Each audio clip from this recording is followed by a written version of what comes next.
அனைவருக்கும் வணக்கம். என் பெயர் ஜே.பி. காருண்யா. நான் 5ஆம் வகுப்பு படிக்கிறேன். ஊராட்சி ஒன்றிய துவக்கப்பள்ளி செட்டியாம்பாளையம்.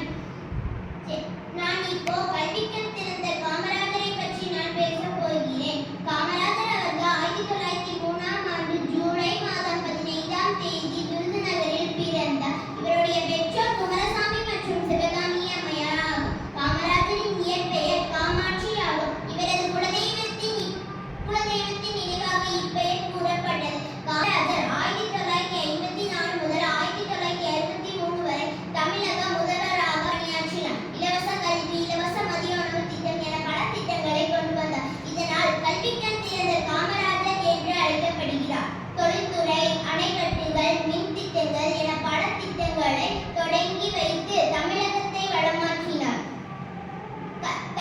காமராஜரின் ஆட்சி காலம்